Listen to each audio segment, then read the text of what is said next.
Hello viewers, Super GT here. Welcome to the final grind for driver rating before the FIA season begins once again. So this is Interlagos Group 3. It was the easiest race to do this week to grind driver rating, and some of the races here were absolutely phenomenal. Some of them not as good, of course. We begin here in second place, up behind a Frenchman. Now my qualifying time by this point here was about 1 minute 31.4, just not too bad at all, but could go a little bit quicker. We'll see that improve over the course of the video. So lap 3, things have progressed slightly. In fact, I've caught up with the back of the Frenchman through the final turn onto a very long main straight. So you're going uphill, it's a long straight this, so you've definitely got to tuck in to that slipstream, potentially go for that pass. You see just how long the straight is. You have a really good chance of catching up despite being... We're in the same car here. We're driving the Audi R8. Covers the inside, but then he moves back over, leaves the space open on the inside, and I take the invitation and I take the position up into the lead, and from there on in it's going to be fairly comfortable, eventually winning by 1.2 seconds. Setting the fastest lap on the final lap and claiming our first victory. So a good start there. So win number 94, not too bad at all. But we must continue. The grind is on. So this time starting 5th. Now this one, this was a really weird race. There was some proper beef going on in the lobby between some people. And I think this Portuguese guy had a problem with the Bahraini driver.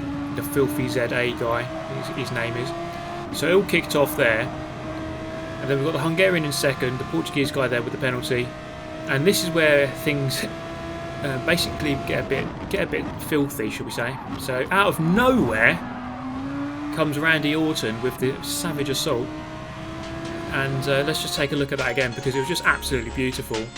You see on the map there, he narrowly avoids smashing into my rear end, and then comes across the grass and takes everyone out. And I was probably the luckiest person alive on that day. Yes, I went and bought a lottery ticket and finished in an easy second as a result of all that chaos and carnage. So thank you very much for that. So, okay, we go again. Now this was the nature of this day, or this session. It was just constant races. Do another race, do another race, do another race, and just really try to get that driver rating up. So normally, depends who's in the race. I mean, a lot of people ask, how do you improve your driver rating? It's not an exact science, but the key really is just to have good results, the best results you possibly can have. And the number on my car, you can just see at the bottom right of the screen. I'm number 5. As I go into the back of the Frenchman, and I would honestly say, I thought he braked way too early for that turn, and it caught me off guard. Tried to go to the inside, didn't work, and now the McLaren on the left hand side is going to go through, which is a bit of a problem because that car is really hard to overtake. But you see the number 5 on my car, so that means that I am the 5th highest driver in this lobby in terms of driver rating. So I really ought to be finishing 5th or better. If I finish lower than that, there's a good chance my driver rating will go down. If I finish above, there's a good chance it'll go up. It's not exact though. It's not clear exactly how much it goes up or down by. I don't know the formula. But if you want one target for your race, just try to beat the number on your car in terms of your finishing position. So through the final turn, right in the slipstream of the McLaren, we covered the McLaren last time around, or in the Mount Panorama race, and you see just how quick it is down the straight.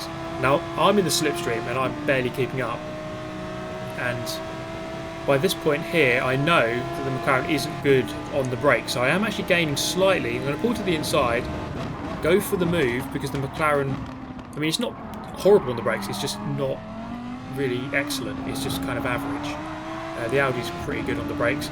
So up the inside we go. We're going to have to cover on the way out of the Centre S because he's right on my tail and he's got the straight line speed to come around the outside. Is he going to be able to get the job done into turn 4? Again, I have the inside line, got it covered, and I've got the better brakes, so we get the position and settle into 3rd place.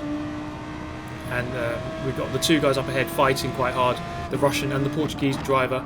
the gap 2.5 seconds to them at this point here. So the main thing here really is just to try to get into a rhythm, try to break the attention of the guys behind. I think the main thing around Interlagos really is coming out of that final turn. You ideally want to be more than 0.8 seconds ahead. That means you're not going to be giving them the slipstream. The people behind, you're not going to be giving them the slipstream, and you'll find it easier to get away if that's the case. So the gap immediately down to 1.2 to the guy ahead, less than 2 seconds to the leader. They've been fighting, and that's the kind of thing I need to see if I want to stand any chance of gaining. So fast forward over the line. So setting the fastest lap, although not a very fast lap, 32.1. Ideally here, based on this session, I think race winning times, it depends obviously how good the people are in the lobby, but often you need to be lapping well inside the 31s, and if you've got some top players, some really top players, they're going to be lapping in the very low 31s, possibly even into a 30 if they're absolute pros. So this is lap number 4 now. And lap number 5, you see the gap was slowly coming down, and you see again they're fighting. So the Russian going defensive, the Portuguese trying to fake him into some sort of move, didn't work. The Russian just covered the inside line and just made sure he kept his position. So coming through turn 4 and 5, up the hill then, and again let's zoom in on this, because the Portuguese does the same kind of thing, and it really wasn't a good move. That's not the kind of corner that you can just dive up the inside and outbrake someone. So now I find myself in a really good position. I'm in second. The guy ahead has a penalty. There's no point in trying to overtake him. I've got a 5-second penalty. All I need to do is just follow him to the line, and then I'll overtake him because he's got that penalty. So just try to keep it nice and sensible here. Keep close to him, but don't want to go for that pass. You just risk something going wrong basically. There's no point in risking it, especially on the final lap when obviously tensions are high. He's just smashed a Russian off the circuit.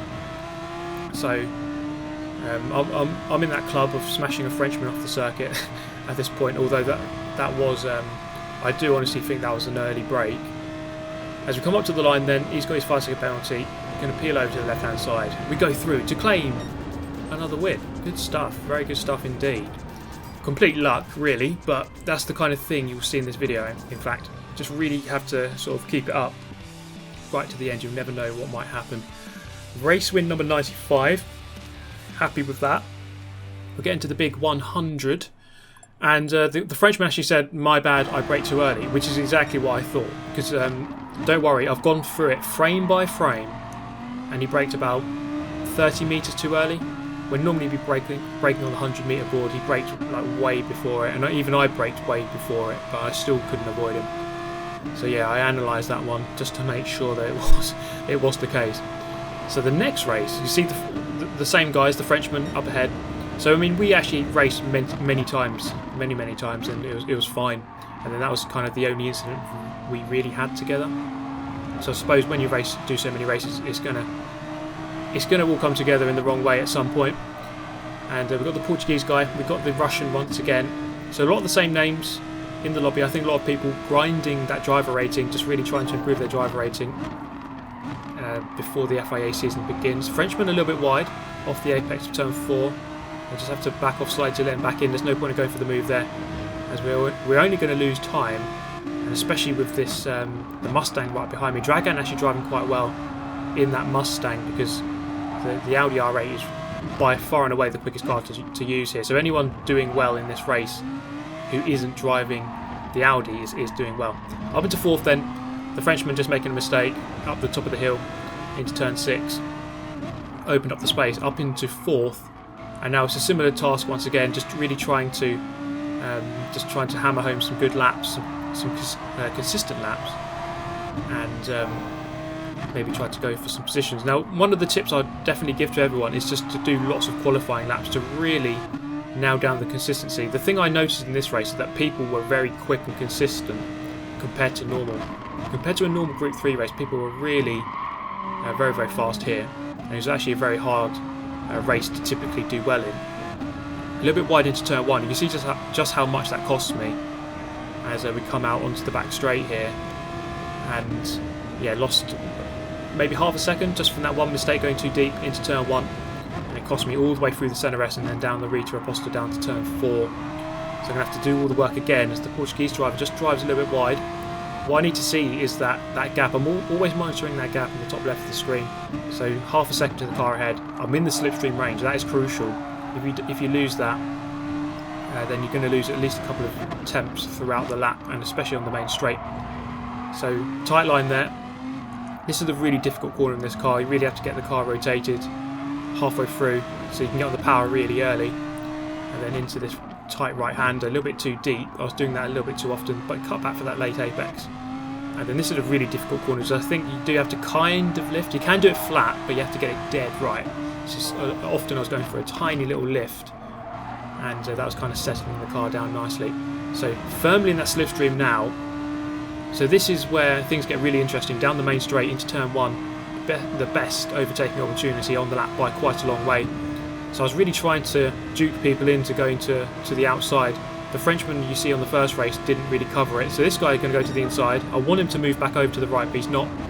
So I'm going to have to go around the outside. He's covered the inside fairly, and it's actually going to be a scintillating pass. Getting the job done around the outside. He actually braked way too early. Had it covered, to be fair to him, he covered it very well. He just braked a tiny bit too early. It is hard to judge though when you're so far to the inside. Just trying to cover him off, give him that car width on the left hand side. It's very, very close, and on the braking zone it's going to take a very brave move to go in that narrow, so he decides better of it, and we've successfully defended our position. Now that is something you'll notice, especially in a race this close. You get past someone and then most of the time you're on the back foot instantly as they're trying to get back past you, so you really do have to often go defensive straight away to cover your position, and then you kind of, after a few corners, you settle into your position, and then you can just focus on getting those hot laps and meeting your apexes, meeting your braking points, and you can kind of forget about the defending. So at this point here, I'm half a second ahead now, so we don't need to focus on him. We can focus just on doing what we do best, going forward, trying to nail our braking points and just trying to set quick laps. So at this point here, 2 laps, 31.9, 31.9, good consistency. And now we're going to try to get onto the back of the Russian and maybe go for a second. The guy in the lead, very, very quick player. There was a lot of very, very fast players joining these lobbies, and you'd often have one guy at the front just driving away with zero chance to catch him. So again, the situation here, is he going to cover the inside? Yes, he is. Doesn't move back over. So a lot of people, they defend the inside but then move back across, which is fair enough as long as they leave a car width from the outside. But it's when they move back across, they leave the inside open, so you can go for that move. So this is what I'm trying to trick this guy into. I'm trying to stay on the inside, and I want him to move back over to the right, and he's not doing it. So to be fair to him, he knows exactly where to put his car. He's very good at defending, going for the cutback, not quite there, as the Portuguese driver tries to come back in. So up the hill then, this is where things are going to get very, very interesting indeed. So I've got the Portuguese driver on my left hand side. You can see on the radar on the left hand, the bottom right of the screen. He's going to cut back on me. He's on my right hand side now. Into this turn, the only way I can keep the position is by going deep, letting the Russian swerve back in ahead, and now got the inside line for this left-hander. Very, very close racing between the two of us, side by side for about 3 corners, and just settle in ahead, cover him off by going narrow into this turn. He's going to have to go around the outside, is the Portuguese driver. The Russian again going defensive, but I was more worried about losing my position to the Portuguese driver at that point there. So at this point here, all I need to do really is just to get a good exit into the slipstream, because you can still get past people in the slipstream before the finish. This is the final lap. We're not going to go to turn 1, but we are going to have a drag race towards the final finishing line. As we come through here, tucked right in, pull over to the right hand side. It's going to be a drag race to the line. You see him on the left hand side of the screen, and it was a very close quarter of a second, although that result there kind of shows different, but either way, just a few hundredths of a second in it on the line. Now here's another example. Lap 3 of the next race. You can see the gap there, that was lap 3. This is lap 5, so you can see how much closer I am, and I've given myself a chance once again. Around the final turn he messes it up, so I've got a chance of actually going for the position once again. So tucked right in, I'm a little bit closer than I was previously, but it's almost like the car kind of runs out of steam as it doesn't have the slipstream anymore. Drag race to the line once again. and it was a tiny bit closer. 31.4 lap time there over the line. Slipstream assisted, but still a quick lap. But couldn't quite make it. Now here's another example. So the Lexus goes through as I make a mistake through that turn. There's a couple of guys here. So the guy in the previous race, TRL Lava, was the fastest guy in Europe. So he was actually in for a race. The guy here, Tuscan E, I think top 10 in Europe. Or actually top 10 in EMEA at this point. So a lot of really fast guys in here, which is always good. It's always good to have the fast guys. You can learn a lot from them. And this is the final lap now. So tucked up behind the Lexus. And you can see the Portuguese guy in third, who kind of beat a few times. But when things didn't really go my way, then he would normally get the better of me. Drag race to the line once again. And third time lucky, I beat him by 0.06 of a second. 0.06, it was that close. He must be kicking himself. But it was a really good race.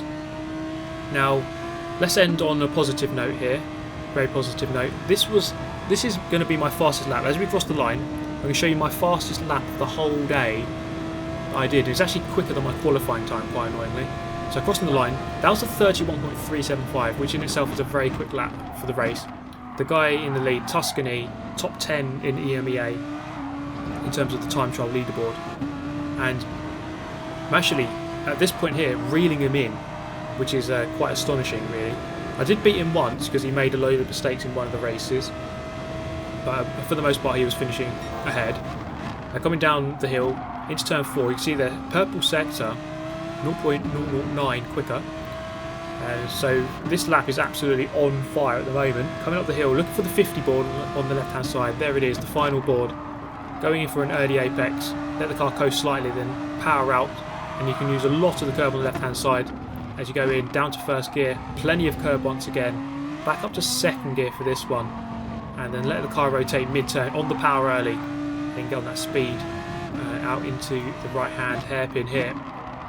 I always go for that late apex, and then you can power out a little bit earlier. And then through turn 11, coming up to Junkao, the final corner on the circuit, using all the power, braking just before the 50 board, and then throw it in on the power as early as you can. You can use a lot of the curb on the exit. And I've actually reeled this guy in by a couple of tenths on this lap. Absolutely on fire this lap. And as I said, the annoying thing was that this was quicker than my qualifying lap. My qualifying was 31.4, so in the race I'm actually going quicker, which is really weird. Across the line we go, 30.2 in the race, which is absolutely scintillating pace. So let me know your thoughts as always, guys. I hope you're looking forward to the FIA season. Let me know which car you're going to be choosing, because I'm just still not quite decided if I'm going to stick with McLaren. But that is it from me. Thank you so much for tuning in. I'll see you in the next video. Bye.